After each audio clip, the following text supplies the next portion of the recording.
আসসালামু আলাইকুম ওয়া রাহমাতুল্লাহি ওয়া বারাকাতুহু। আলহামদুলিল্লাহ হামদান কাসীরা ওয়া সাব্বিহুহু বুকরাতান ওয়া আসীলা ওয়া নাশহাদু আন লা ইলাহা ইল্লাল্লাহু ওয়াহদাহু লা শারীকা লাহু ওয়া নাশহাদু আন্না সাইয়্যিদানা মাওলানা মুহাম্মাদান আবদুহু ওয়া রাসূলুহু। وقال الله تعالى في كلامه المجيد الفرقان الحميد والذين جاهدوا فينا لنهدينهم سبلنا وإن الله لمع المحسنين. وقال رسول الله صلى الله عليه وسلم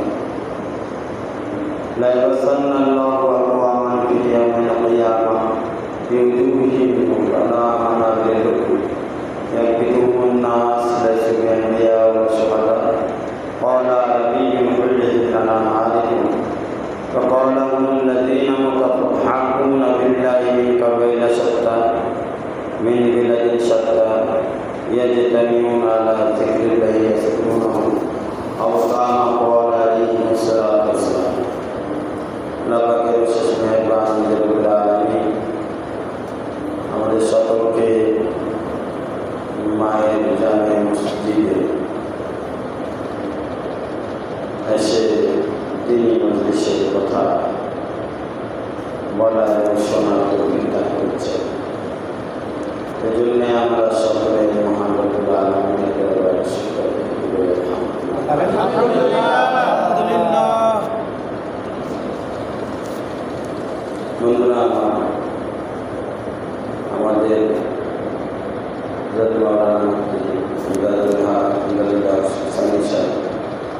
উনি আমাদের খানকামার কাছে সবসময় সেবা করেন,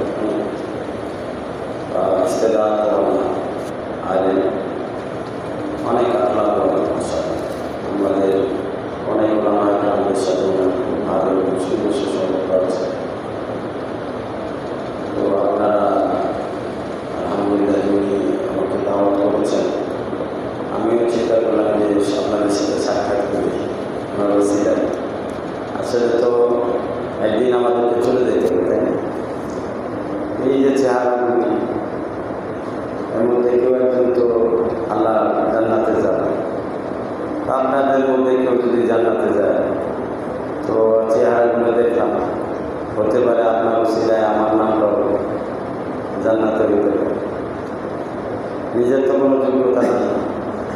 চিন্তা করি আল্লাহর প্রিয় বান্দা, একটা মজলিসে 40 জন বান্দা থাকলে তার মধ্যে একজন আল্লাহর প্রিয় বান্দা থাকে, কে সে প্রিয় বান্দার সাথে আল্লাহ পাক, তাই না? তো আসলে উদ্দেশ্য হচ্ছে আপনাদের সাথে দেখা করা, আপনাদের দোয়া নেওয়া, এটাই হচ্ছে মেন উদ্দেশ্য। আর দিনই আলোচনা তো আসলে আপনারা সব জায়গায় শোনেন, বর্তমান মাহফিল ওর সামনে শুরু হবে চিন্তার মাহফিল, আর এখানে বিভিন্ন সময় দিনই আলোচনা চলছে। আসলে তো আলোচনা শোনা এবং বলার দ্বারা রূপ তাজা হয়, দিলের মধ্যে আল্লাহ তাআলা মহব্বত তৈরি করে, এশকের তাকাজা আছে, সব কিছুরই তাকাজা আছে। বিবাহর একটা তাকাজা আছে, বিবাহর তাকাজা সন্তান, বাবা মা হওয়া, সন্তানকে দিনদার পরহেজগার বানানো। এমনিভাবে আমরা ব্যবসা বাণিজ্য চাকরি করি, তারও কিন্তু একটা উদ্দেশ্য আছে। তো আল্লাহ পাক বান্দাদেরকে দুনিয়াতে পাঠিয়েছে একটা উদ্দেশ্য, সেটা হচ্ছে আল্লাহ পাকের একত্ববাদ, আল্লাহর সাথে সম্পর্ক তৈরি করা, একত্ববাদ প্রতিষ্ঠা করার মাধ্যমে কি তৈরি সম্পর্ক। আল্লাহ বলতেছে না তাকনাতু মিনার রাহমাতিল্লাহ, আমার রহমত থেকে নিরাশ হয়ে যাও, লা তাকনাতু মিনার রাহমাতিল্লাহ। আল্লাহ বলছেন যে আমি তোমার সমস্ত গুনাহ মাফ করে দেব, ইল্লা আইয়ুশরাকা বিহি, যদি আমার সাথে কেউ শিরিক করে তার গুনাহ মাফ। তো প্রকৃতপক্ষে শিরিক কি জিনিস? শিরিক হিন্দুরা মূর্তি পূজা করে, ওটা শিরিক মনে করি আমরা। কাফেররা আল্লাহকে অস্বীকার করে, শিরিক মনে করি। অনেকে আল্লাহর সন্তান বানাইছে, নাউযুবিল্লাহ, এগুলোর আমরা শিরিক মনে করি। কিন্তু আসল শিরিক কী জিনিস সেটা কিন্তু অনেকেই ব্যাখ্যা দেই না, বা ব্যাখ্যা দিলে অনেকে বুঝে আসে।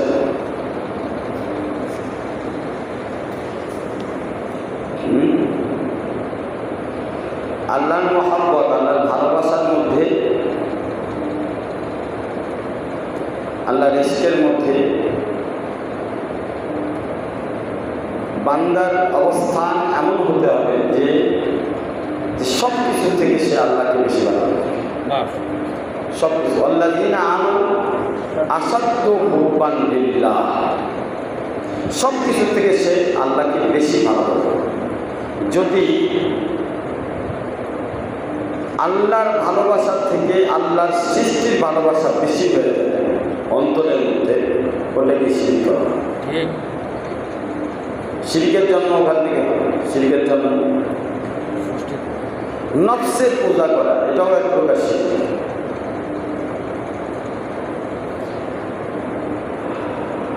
আল্লাহর পাকের মাফের উপরে ভরসা করে গুনাহ করা, আল্লাহ তো মাফ করে দেবে, এই ভরসা করে গুনাহ করা, এটাও শিরিক।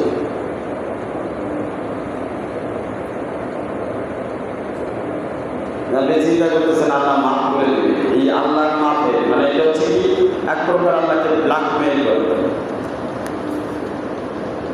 আল্লাহ তো মাফ করে দেবেন, এখন এই আপনি যেটা শুনছেন, তো আল্লাহর এই দুর্বল পয়েন্টটাকে আপনি হাত করে বলে বলতেছেন। আল্লাহ দুর্বল পয়েন্ট, আল্লাহ মাফ করে দিবেন, এটাকে আপনি আল্লাহর দুর্বল পয়েন্ট মনে করতেছেন। মানে আল্লাহর এটা দুর্বল পয়েন্ট, আল্লাহর বান্দার জন্য কী করবো, মাফ করেই দিবে, এইটা চিন্তা করে দিল, এটাও এক প্রকার।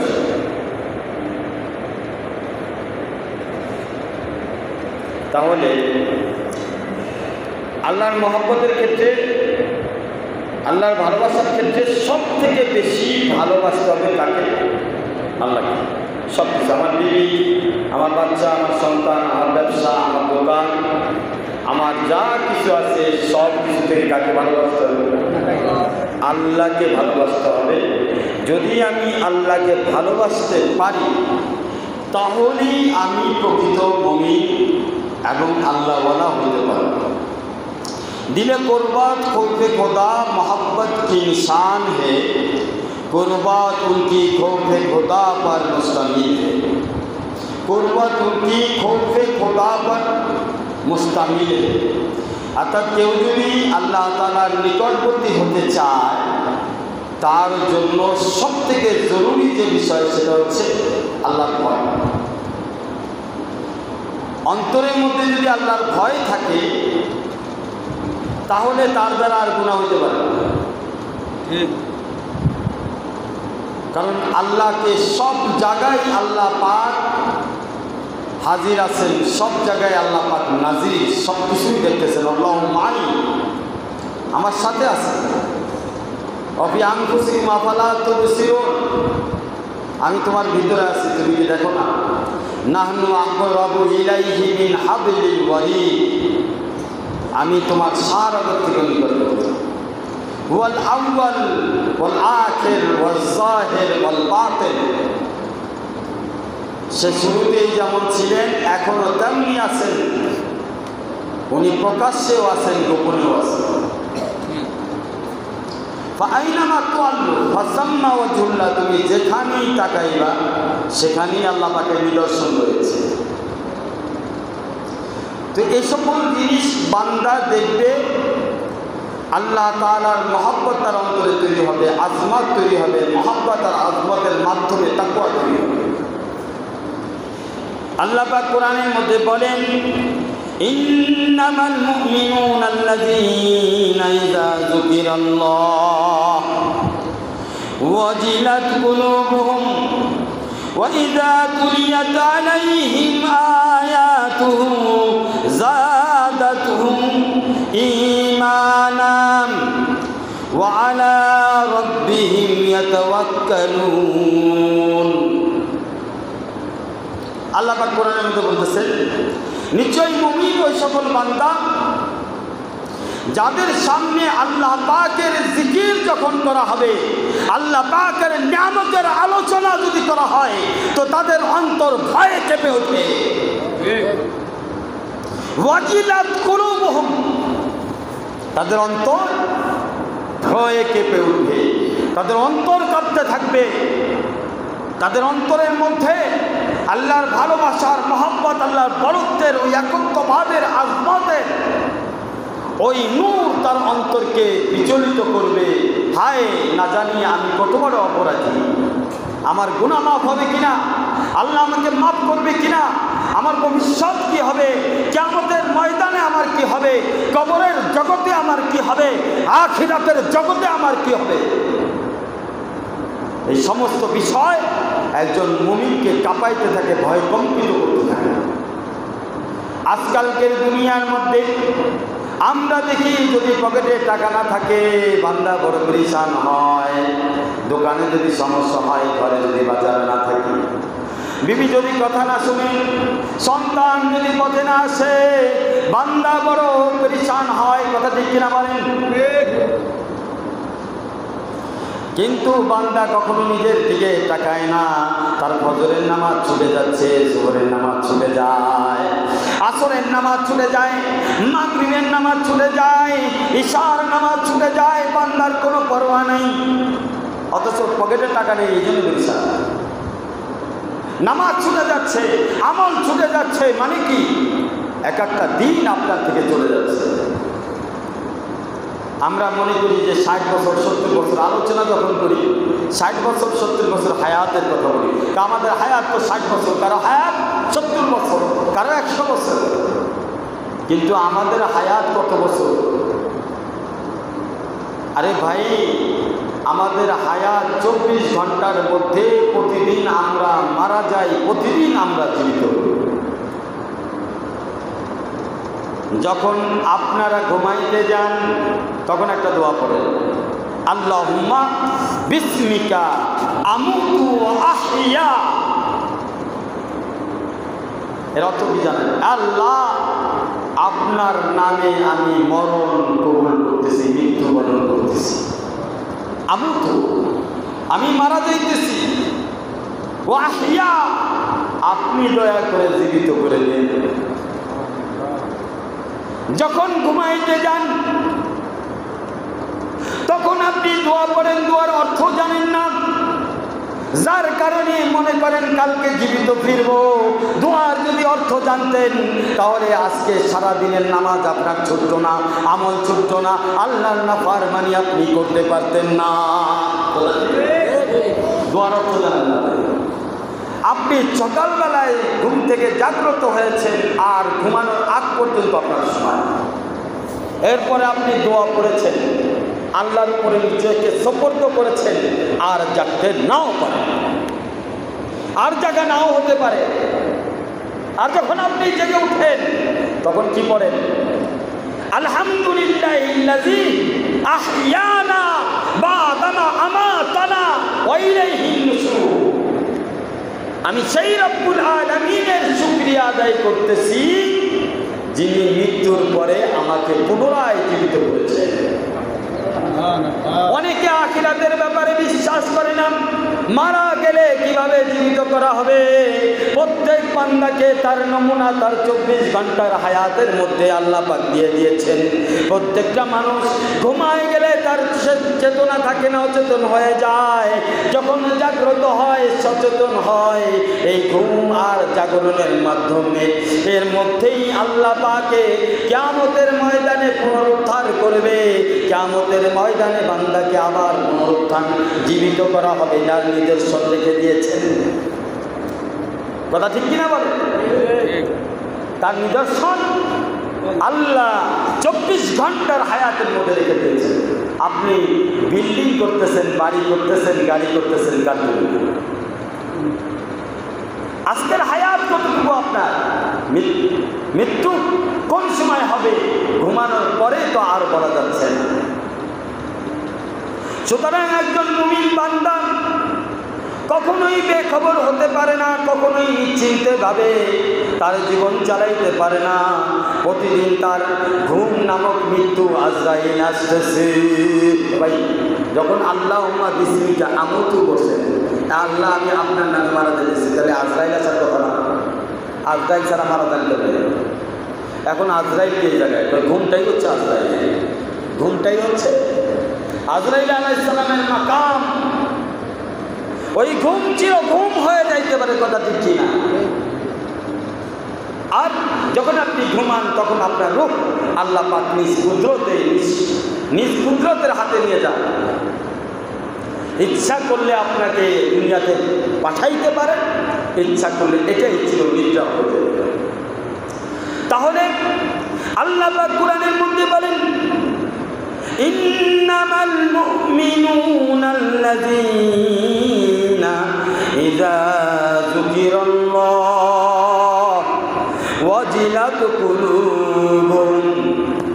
যখন মুমিনের কাছে আল্লাহ পাকের জিকির করা হয়, আল্লাহ পাকের কথা বলা হয়, তখন তার অন্তর ভয়ে কাঁপতে থাকে।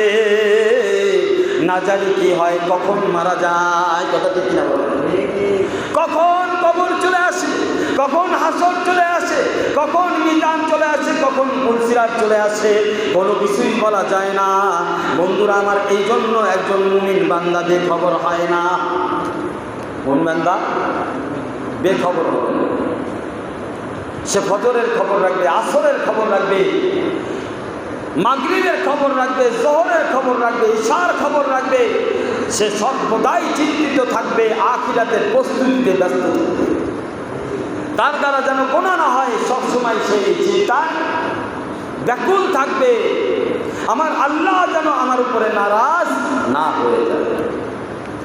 বন্ধুরা আমার, এই জন্য সাহাবী রাদিয়াল্লাহু তাআলা আজমাইন সর্বদা চিন্তিত থাকতেন। হযরত হানজালা রাদিয়াল্লাহু তাআলা একদা যাচ্ছিলেন, হঠাৎ হানজালা রাদিয়াল্লাহু তাআলা বলতেছেন, না ফাকা হানজালা। হানজালা তো মুনাফিক হয়ে গেছে। হানজালা কি হয়েছে? হানজালা কি হয়ে গেছে? মুনাফিক। অথচ আল্লাহ রাসূল সাল্লাল্লাহু আলাইহি সাল্লামের জলিল কদর সাহাবী, সর্বদা আল্লাহ রাসূল সাল্লাল্লাহু আলাইহি ওয়াসাল্লামের সোহবতে থাকতেন, খেদমতে থাকতেন। এই সেই হানজালা।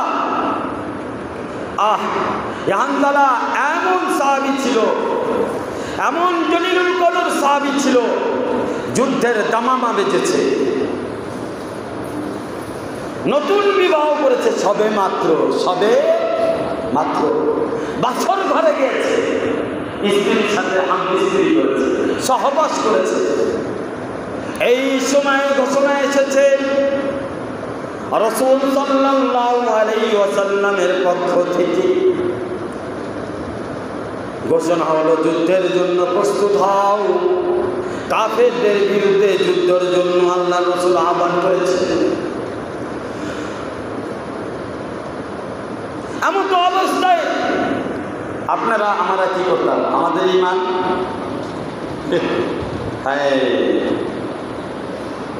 নতুন বউ থুইয়া কেউ যুদ্ধে যাবে, যেভাবে মাসলা তাদের তুমি করে বউ কাছে দাঁড়াই দিতাম, আল্লাহ রাসূলের কাছে মাপ টাপ চাই দিত, কথা ঠিক কিনা? কিন্তু রাসূল সাল্লাল্লাহু আলাইহি ওয়াসাল্লামের সোহবতের মূল্য দেখেন আর সোহবতের দাম দেখেন। রাসূল সাল্লাল্লাহু আলাইহি ওয়াসাল্লামের সোহবতে বরকতি, সাহাবীদের মধ্যে এমন গুণ, এমন ইশক, এমন মহব্বত তৈরি হয়েছে, যুদ্ধের ডাক আসার সাথে সাথে বিবিকে বলেছে, তুমি জুদা হয়ে যাও। আল্লাহর রাসূলের পক্ষ থেকে ঘোষণা এসেছে, আমি আর তোমার সাথে থাকতে পারবো না। যুদ্ধের ময়দানে ঝাঁপিয়ে পড়েছে, যুদ্ধ করতে করতে করতে করতে হানজালা রাদিয়াল্লাহু তাআলা শহীদ হয়ে যায়। এবার শহীদদের তো গোসল হয় না, শহীদদের গোসল হয় না। হানজালা রাদিয়াল্লাহু তাআলা নিয়ম অনুযায়ী গোসল হয় না, হবে না। হানজালা রাদিয়াল্লাহু তাআলা বিবি এসে বলে, ইয়া রাসূলুল্লাহ, ইয়া হাবিবাল্লাহ, আমি একটা কথা বলতে চাই। উনি ওনার ফরজ গোসলের হাজত রয়েছে। কিসের হাজত? ফরজ গোসলের হাজত রয়েছে। আল্লাহ রাসূল সাল্লাল্লাহু আলাইহি ওয়াসাল্লাম তারপরে উত্তর দেন। বিবি মনে করছে হয়তো শুনে নাই, বারবার বলতেছে। আল্লাহ রাসূল তারপরে উত্তর দেয় না। বিবি যখন আর ছাড়ে না, বারবার বলতেছে, তখন আল্লাহ রাসূল বলছে, এই হানজালার স্ত্রী শুনে রাখো, হানজালার গোসল জান্নাতের মধ্যে ফেরেশতারা দিচ্ছে। এই সেই হানজালা বলতেছে আমি মুনাফিক হয়ে গেছি। দেখছেন না, যেই হানজালা এত বড় ঈমানওয়ালা, এত বড় ইকিনওয়ালা, এত বড় ইখলাসওয়ালা, সেই হানজালা বলতেছে আমি মুনাফিক হয়ে গেছি। তাহলে আমাদের অবস্থা বলেন, আমরা 2 রাকাত নামাজ পড়ে একটু জিকির আজকার করে একটু সেজদা দিয়া নিজে কত বড় মাকামে বসাই, কত বড় মনে করি। হ্যাঁ, আমচুরি মান্ডাঙ্গার নিজ আমার মতো বড় আল্লাহওয়ালা আর কেউ নাই। অথচ এত বড় জলিলুল কদর সাহাবী হযরতে হানজালা রাদিয়াল্লাহু তাআলা বলতেছে, না ফাতা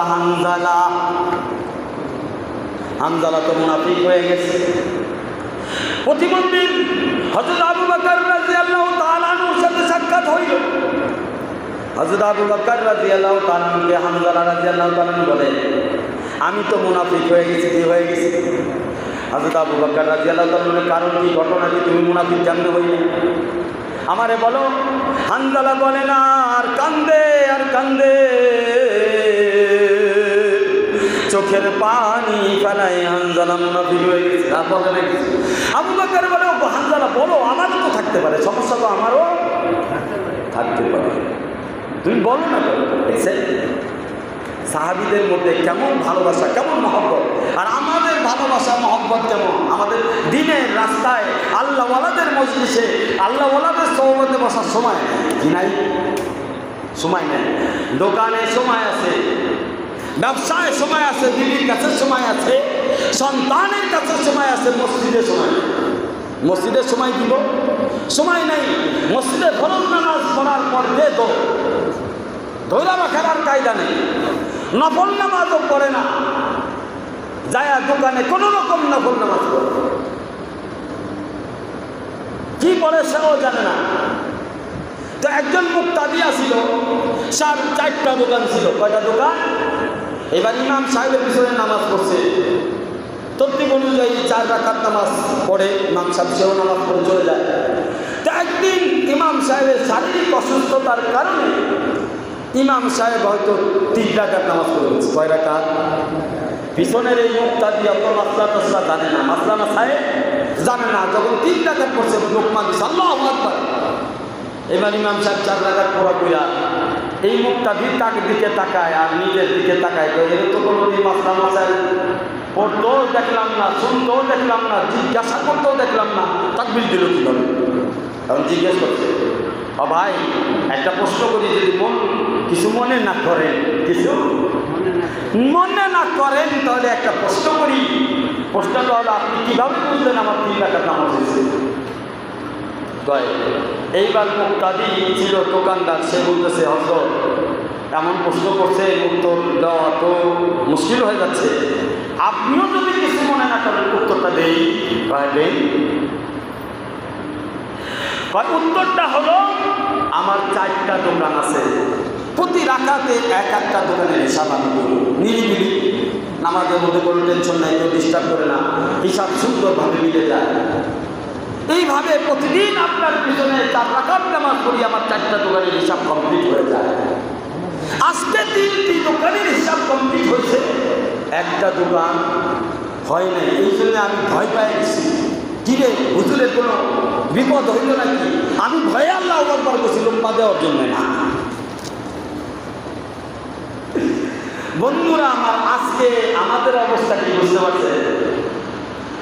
এক মসজিদে ইমাম সাহেব নামাজ পড়াইছে, কিছু পোলাপান হিজলা থাকে, তো হিজলারাও নামাজ পড়তেছে, ওর সাথে কিছু পোলাপান আছে, হিজলাকে নামাজ দেখাবে। মানে হিজলা নামাজের মধ্যে যায় সেজদা দিছে, রুকু দিছে, পোলাপান চিন্তা করতেছে হিজলার সাথে কি করা যায়। তো হিজলা যখন রুকুতে গেছে, পোলাপান পিছন থেকে দিছে লাঠি, হিজলা মনে করছে জীবনে প্রথম নামাজ পড়তে আসছে, হিজলা মনে করছে এটাই মনে হয় নিয়ম নামাজ। ও সামনের দ্বারে দিছে ডাকছে, সামনেরটা হুড়ুম করে ছিল মুয়াজ্জিন সাহেব, হুড়ুম করে ইমাম সাহেবের মধ্যে বসে। ইমাম সাহেব পিছন দিয়ে তাকায় কই কি হলো? কয় আমি জানি না, পিছন থেকে হয়ে আসছে। পিছন থেকে হয়ে আসছে। কোন জায়গা থেকে হয়ে আসছে? ঘটনা কোথা থেকে? পিছন থেকে হয়ে আসছে। বন্ধুরা আমার, এই যে দুনিয়াদারি এগুলো কোথা থেকে হয়ে আসতেছে? পিছন থেকে। আর পিছন থেকে কে করে? শয়তান আক্রমণ করে। পিছন থেকে কে আক্রমণ করে? শয়তান। তো বন্ধুরা আমার, এই জন্য আমাদের আল্লাহওয়ালাদের সহবাতে বেশি বেশি বসতে হবে, আল্লাহওয়ালাদের সাথে সম্পর্ক করতে হবে। কারণ আল্লাহওয়ালারা হলো পিছনের লোক না সামনের লোক। আল্লাহওয়ালারা কার লোক? পিছনের লোক না সামনের লোক? বলেন বলেন, কে বলছে? কে বলছে? আল্লাহ পাক কোরআনে বলেন ওয়াস-সাবিকুন আস-সাবিকুন উলাইকাল মুকাররাবুন। যারা সামনে, তারা সামনে থাকবে, তারাই আমার নিকটবর্তী হবে, তারাই জান্নাতে নাঈম পাবে, তারাই আমার ভালোবাসা পাবে। হিসাব কিতাব ছাড়াই তারা জান্নাতে চলে যাবে। ওয়াস-সাবিকুন আস-সাবিকুন উলাইকাল মুকাররাবুন। কাদের ব্যাপারে বলা হয়েছে? উলামায়ে কেরামদের ব্যাপারে বলা হয়েছে। কাদের ব্যাপারে বলা হয়েছে? আল্লাহর ওলিদের ব্যাপারে বলা হয়েছে। যারা আল্লাহর ওলিদের সাথে সম্পর্ক রাখবে, যারা উলামায়ে কেরাম, উলামায়ে জামানায়, উলামায়ে হকদের সাথে সম্পর্ক রাখবে, তারা সাবিকুনাল আউয়ালুনের মধ্যে রাখবে। সাবিকুনাল আউয়ালুনের মধ্যে রাখবে। কথা বুঝতেছে? আর যারা পিছনে তাকাবে, কিসে তাকাবে? পিছনে তাকাবে, এরা শয়তানের দলমুক্ত হবে। কিসের দলমুক্ত? শয়তানের দলমুক্ত। শয়তানের দলমুক্ত। পিছনে তাকায় যে, পিছনে থাকে সে, পিছনে রেখে যায় সে। পিছনে আপনি যেদিকে তাকাবেন নজর সেদিকেই থাকবে, পাবেন ওইটাই। যেদিকে নজর পাবেন ওইটাই, যেদিকে নজর। আল্লাহ পাক আমাদেরকে চিন্তা দিছে, খাওয়ার দিছে, বাসস্থান দিছে, আর মাল দিছে, জানমাল সময়। যেটা আমি করি সেটা আমার কাজে লাগে, যেটা আমি খাই সেটাও আমার কাজে লাগছে। যেটা আমি আল্লাহর রাস্তায় দিয়েছি, মসজিদ, মাদ্রাসা, খানকা, দিনের প্রতিষ্ঠানে, মাহফিলে, দিনের কাজ করার জন্য যে মাল দৌলত আল্লাহর রাস্তায় আমি দান করেছি, সেটা আল্লাহর কাছে পৌঁছে গেছে। আর যা কিছু রেখে দিলাম, এটা পিছনেই থেকে গেছে। যা কিছু রেখে দিলাম পিছনেই রয়েছে। আপনি যদি চিন্তা করেন আপনার বংশের লোক সব কিছু পিছনে না আগে আছে, আপনার বংশের আপনি হলেন এক খানদান, হয়তো আপনার বাবা বাঁচতে পারে, তাহলে দ্বিতীয় খানদান। কিয়ামত পর্যন্ত আপনার খানদান সব সামনে চলে গেছে, কেউ পিছনে নেই। কি নাই? সব কোথায়? সামনে। আপনি কেন পিছনে? সবাই গেল সামনে, আপনি কেন পিছনে? বারে বারে দোকানের দিক তাকান, বারে বারে ব্যবসার দিক তাকান, বারে বারে দুনিয়ার আসবাবের দিক তাকান। কেন? আসবাবের খোদা আল্লাহ তাআলার দিকে কেন তাকান? কারণ পিছনে হলো শয়তান। শয়তান আপনাকে আল্লাহর দিকে তাকানোর সুযোগ দেয় না। শয়তান সুযোগ দেয় না। তাহলে আপনার সামনে কে? ইমাম সাহেব কোথায় থাকে? সামনে। মুক্তাদির পিছনে। তাহলে মুক্তাদি হাত বাঁধছে কার পিছনে? ইমাম সাহেবের পিছনে। ইমাম হাত বাঁধছে কার দিকে? আল্লাহর দিকে। আল্লাহ কোথায়? সামনে। আল্লাহ কোথায়? সামনে। কিয়ামতের ময়দানে কিছু লোক বিজলি চমকায়, যেমন এরকম চমকাবে আর দাঁড়ায় যাবে, আবার চমকাবে, একটু কথা বসে। আর কিছু লোক থাকবে তারা জান্নাতের দিকে অগ্রসর করতে থাকবে, তাদের হাত পাও চেহারা নূরের মতো ঝলমল ঝলমল করতে থাকবে। রাস্তা থাকবে পরিষ্কার, ফেরেশতারা আহ্বান করতে থাকবে, আহলান সাহলান মারহাবা করতে করতে রাস্তা দেখায় আল্লাহ রাসূল পর্যন্ত দিয়ে যাবে। এইবার কাফেররা বলবে, হযরত আপনারা কারা? দাড়ি টুপি পাঞ্জাবি সুন্নতি লেবাস, চেহারা ঝাপটা উজ্জ্বল। কাফেররা যারা অস্বীকারী, যারা মুনাফিক, তারা বলবে আপনাদের পরিচয় জানতে চায়। আমরা আল্লাহ তাআলার বন্ধু, দুনিয়াতে বান্দা হিসাবে আসছিলাম, ইবাদত করে বন্ধু হয়ে আসছি। আল্লাহ বান্দা হিসাবে পাঠাইছিল, আল্লাহ তাআলার হুকুম মেনে গুনাহ থেকে বাঁচার কারণে আল্লাহ পাক আমাদেরকে বন্ধু হিসেবে তার মেহমানখানা জান্নাতে দাওয়াত দিয়েছে। আমরা সেই দাওয়াত গ্রহণ করার জন্য, রক্ষা করার জন্য রওনা হয়েছি। আপনাদের সাথে আলো, এই আলো আপনারা কোথা থেকে পেয়েছেন? তখন তারা বলবে এই আলো আমরা পিছনের থেকে নিয়ে এসেছি। বুঝতে পারছেন? তাহলে আমরা কোথায় পাবো আলো? তার পিছনে যান। কোথায় যান? পিছন থেকে নিয়ে আসেন। এখন কাফেরদের তো আর পিছন নাই, কি নাই? দুনিয়া তো শেষ, দ্বিতীয়বার হায়াত তো আল্লাহ দিবেন না। কাফেররা আর দুনিয়াতে আসতে পারবে না, আর আলো নিতেও পারবে না। তো বন্ধুরা আমার, এই দুনিয়া হচ্ছে আমাদেরকে আখিরাতের তৈয়ারির জন্য পাঠাইছে। আর দুনিয়া মাজরাআতুল আখিরা, এখানে যেমন ফসল বোনাবেন আখিরাতে সেটাই পাবেন। যদি ভালোটা বুনান ভালোটা পাবেন, মন্দটা বুনান মন্দটা পাবেন। তো এখানে আমাদেরকে আল্লাহ পাঠাইছে, শুধু একা পাঠায় নাই।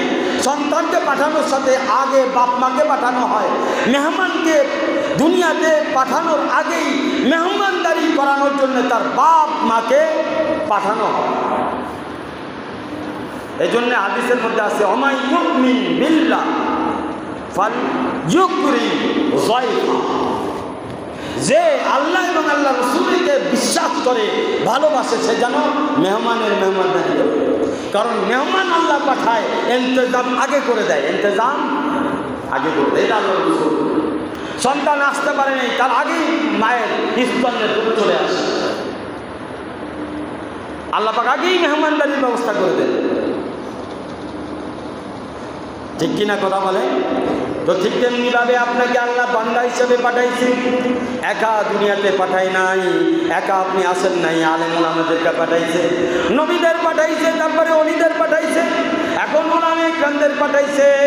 ওনাদের সঙ্গে যদি আপনি উঠা বসা করেন তাহলে আপনি একলা থাকবেন না, এতিম থাকবেন না। আপনিও আল্লাহওয়ালাতে খুব দ্রুত আল্লাহওয়ালা হিসেবে পরিণত হবেন। কথা ঠিক কিনা বলুন? কথা ঠিক কিনা? আপনি আল্লাহ হবেন। তবে সোহবতে আউলিয়া, সোহবত আসফিয়া, সোহবত আতকিয়া, সোহবত ওলামা দরকার। এদের সোহবত আপনাকে আল্লাহ পর্যন্ত পৌঁছাবে। কি পর্যন্ত পৌঁছাবে? আল্লাহ পর্যন্ত পৌঁছাবে। বন্ধুরা আমার, এই জন্য বিশ্বাস, ভালোবাসা, ভক্তি কার? আল্লাহর উপরে থাকতে চাই। কার উপরে? আল্লাহর উপরে থাকতে চাই। হযরত কি আরো চলবে? বয়ানকে আরো চালাবো না একটু যদি রাখবো? ভালো লাগতেছে? হ্যাঁ, 7টা পর্যন্ত ঠিক আছে ইনশাআল্লাহ। তো শুনেন যে আলোচনা ভালো লাগতেছে ভাই? হ্যাঁ, কেউ কষ্ট পাচ্ছেন না তো? কোরআন হাদিসের কথা বলতেছে। যার অন্তর পরিষ্কার, আমার কথা শুনলে তার মজা লাগে। কি লাগে? অন্তরের মধ্যে মহব্বত লাগবে, আল্লাহ পাকের ভালোবাসা থাকবে। বন্ধুরা আমার, এই জন্য কী করতে হবে? আল্লাহ পাকের কোরআন, আল্লাহ যে আমাদেরকে নাজিল করেছে আমাদের জন্য, এই কোরআনের ধারক বাহক হচ্ছে ওলামা একরাম, আউলিয়া একরাম। ওনাদের কাছ থেকে একই শিখতে হবে, ক্লাস শিখতে হবে। মোহাব্বত ওলামা একরামদের কাছ থেকে শিখতে হবে, একই ওলামা একরামদের কাছ থেকে শিখতে হবে, এখলাস এই কোরআন একরামদের কাছ থেকে শিখতে হবে। কারণ ওলামা একরাম যদি আপনাকে বোঝায় না দেয় তাহলে অনেক বিষয় আছে, অনেক সমস্যা আছে যেগুলা সমাধান আপনি খুঁজে পাবেন না। আপনি নদীতে সাঁতার কাটতে পারেন বটে, কিন্তু নদীর গভীরে ডুবুরি হিসেবে হীরামুক্তা আপনি আহরণ করতে পারবেন না। তো হীরামুক্তা আহরণ করতে গেলে তার গভীর সম্পর্কে ধারণা থাকতে হবে। সাধারণ ইমানদারগণ হচ্ছে কেমন? তারা নদীর উপরে সাঁতরাইতে পারে, ভিতরে যাইতে পারে না। আর ওলামায়ে কেরামদের অবস্থান কেমন? তারা নদীর ভিতরেও যাইতে পারে। আর আল্লাহর ওলিদের অবস্থান কেমন? তারা নদীর গভীরে ডুবে থাকতে পারে। কি পারে? ডুবে থাকতে পারে। নূরে উদর ইন্ন ইসলো তাদফ দার সারাম দার গর্দানাম বানিন্দ। অর্থাৎ আল্লাহওয়ালারা এমনভাবে আল্লাহ পাকে নূরের সাগরে ডুবে থাকে, তার ডাইনে নূর, বামে নূর, আগে নূর, পিছনে নূর, উপরে নূর, নিচে নূর, নূরুন আলা নূরের মধ্যে তারা ডুবে থাকে। আল্লাহর প্রিয় বান্দারা নূরের মধ্যে ডুবে থাকে। আল্লাহর প্রিয় বান্দারা নূরুন আলা নূরের মধ্যে ডুবে থাকে। বন্ধুরা আমার, এই জন্য যারা যারা সর্বদা আল্লাহ পাকের প্রেমে সাগরে হাবুডুবু খায়, প্রেম যদি শিখতে চান তার কাছে শিখে আসেন। সে আপনাকে আল্লাহর প্রেম শিখাবে, কীভাবে আল্লাহকে ভালোবাসতে হয়। এই জন্য আপনার আল্লাহ পাকের ওয়াদার উপরে একই আসতে হবে, কোরআনের উপরে আপনার একই আনতে হবে, রাসূল সাল্লাল্লাহু আলাইহি সাল্লামের রিসালাতের উপরে একই আনতে হবে। এই কিন জবান দ্বারা আসবে না, এই একই আসবে সোহবতের বরকতে। এই একই যত আপনি আল্লাহ ওয়ালাদের সোহবতে যাবেন, ওলামায়ে কেরামদের সোহবতে যাবেন, বসবেন, কথা শুনবেন, আস্তে আস্তে আপনার দিলকে পরিবর্তন করতে থাকবে। একিন কেমন জিনিস আমি বুঝাবো। একটা উদাহরণ দিই। এক লোক খেলা দেখাইতেছে। কি দেখাইতেছে? খেলা। মনে করেন মাঠের মধ্যে খেলা হচ্ছে, তার হাতে একটা তীর, ধনুকও আছে, ধনুক দিয়ে তীর নিক্ষেপ করছে। একটা ছোট বাচ্চার মাথার উপরে ফুটবল দিচ্ছে, টার্গেট ফুটবল। তীর যখন নিক্ষেপ করে ধনুক থেকে তীরটা বের হয়ে ডাইরেক্ট ফুটবলেই যায় আক্রমণ করে। কোথায় আক্রমণ করে? ফুটবলে যায়, মাথায় লাগে না। এবার সবার বিশ্বাস হয়েছে কিনা? যারা যারা দেখছে খেলা সবার বিশ্বাস হয়েছে না? এবার সবাই বলতেছে, কী ব্যাপার ভাই, আমার হাতের মধ্যে কামালিয়াত আছে, আমি চাইলে ওই ফুটবলেই লাগবে, মাথায় লাগবে না। কথা বিশ্বাস কি করছেন কিনা? সকলে বলে হ্যাঁ বিশ্বাস করছি। এখন বলতেছে, তাইলে আপনাদের মধ্যে একজন আছেন, দাঁড়ান, মাথায় ফুটবল লেখা তীর মারি। এখন কেউ আসো না। এখন কেউ আসে? আচ্ছা, আমি একটা উদাহরণ দিই। ইমাম সাহেব রাখছেন, ঠিক আছে? আমি ইমাম সাহেবের ভুল ধরে না, অনেকে ধরে না, ধরে কিনা? আল্লাহ হেদায়েত দান করুন, তাই না? সবাই বলে না আমি। ওলামায়ে কেরামদের ভুল ধরবেন না, তাদেরকে ভালোবাসবেন। ভুল ধরবেন না, তাদেরকে খাওয়াবেন। ভুল ধরবেন না, চরম মাপের ব্যাধি। বুঝতে পারছেন? এগুলো রেকর্ড হয়ে থাকে, ফেরেশতারা রেকর্ড করে রাখে। কিয়ামতের ময়দানে এটার বিশাল, এটার জন্য কি পরিমাণ ভুগতে হবে এটা বলার বাইরে। খবরদার, কারো উপকার করতে পারেন চাই না পারেন, কারো ক্ষতি করবেন, কারো ক্ষতি করবেন। এখন ইমাম সাহেব কেউ একজন ভুল করতেছে, আটখানা মৌলবি অথবা আদা মিস্তরি, বুঝছেন? আদা হবেন না, আদা হইলেই দাদা শেষ। আদা দর্জি হইলে কাপড় হবে না কাপড় নষ্ট হবে? আদা ডাক্তার হইলে রুগী বাঁচবে না মরবে? হ্যাঁ, আদা রাঁধুনি হইলে ভাত সিদ্ধ হবে, রান্না ভালো হবে না রান্না নষ্ট হয়ে যাবে? এই জন্য নির্মল্লা খতরায় যান, নির্মল্লা খতরায় যান। আদা মৌলবীর কাছে যাবেন না, গেলে পুরাটার কাছে যান, নাইলে একবারে যায়েন না। আদা মৌলবীর কাছে যাবেন, একেবারে শেষ, দুনিয়াও শেষ, আখিরাতও শেষ। তা আদা মোল্লা, আদা মৌলবী আমাদের দেশে যেমন হাতুড়ে ডাক্তার রেকর্ড 5টা ছাড়া, ঠিক আছে? কোন জায়গায় দিতে পারবে? এই জন্য একটা কবিতা আছে, সপ্তাহে ডাক্তার মাথা বাড়া ডাক্তার, খিদে পেলে পানি খায় চিবিয়ে, খিদে পেলে, বলছেন না?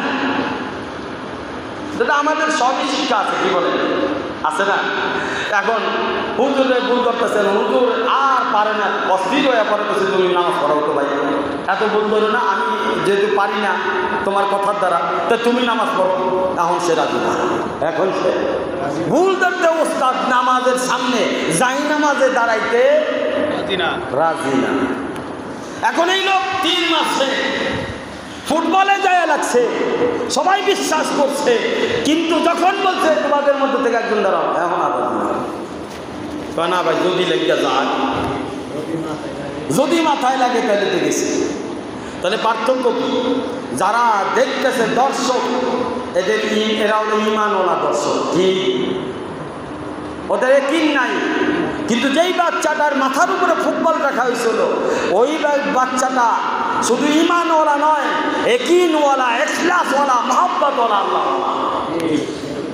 ওরা বারবার দাঁড়া করাবেন, বারবার দাঁড়াবেন। তার বিশ্বাস আছে যে ফুটবলেই লাগবে, কপালে শরীরে লাগবে। কিন্তু বাইরের একজনও ওই বিশ্বাসের থেকে একটু সামনে আগায় ইয়াকিন পর্যন্ত পৌঁছায় না। এখন ইয়াকিন বানাইতে হবে কার কাছে? এখন এই বাচ্চারা জিজ্ঞাসা করছে আশেপাশে দর্শক, বাবা তুমি বারবার ফুটবল নিয়ে দাঁড়াও, তোমার কি ভয় করে না? এখন বাচ্চা বলে ভয় করবে কেন, ওস্তাদ আছে না, আমার সাথে ওস্তাদ আছে, আমার ভয় করবে কেন? ওস্তাদ এত বড় শক্তিশালী জিনিস, কাহা ওস্তাদ অনেক শক্তিশালী জিনিস। উদাহরণ দিয়ে বোঝায়, আপনার সন্তান আপনার সাথে মেলায় গেছে, কিসে গেছে? ছোট বাচ্চা বুঝে না, এমন আমি এটাও কিনবো, এটাও কিনবো, এটাও কিনবো, এটা কিনবো, পুরা মেলা ধরে কিনবে পুরা। এখন চাচায় কয়, আরে তুমি পুরা মেলা ধরেতে কিনবা, ভালো কথাই, মেলার এত কিছু, টাকা পয়সা কে দিবে? তো আমার বাপ আছে না? ছোট বাচ্চার বাপের প্রতি ইয়াকিন কেমন? বাপ থাকাটা ছোট বাচ্চার জন্য কত শক্তিশালী বিষয়, কত দামি বিষয়। ওই ছেলে বাপের কারণে সমস্ত মেলা কিনা বলতেছে। এখন এই বাচ্চা তীরওয়ালা, ফুটবলওয়ালা এই বাচ্চাটা এই বলতেছে আমার উস্তাদ আছে। উস্তাদের আসলে রহস্য কি? আমার যা কিছু দেখতেছেন আমি উস্তাদের কাছে হাতে কলমে ট্রেনিং নিছি, এই জন্য আমার বিশ্বাসটা আমার ভিতরে ইয়াকিন আছে যে কখনোই আমার ক্ষতি হবে না।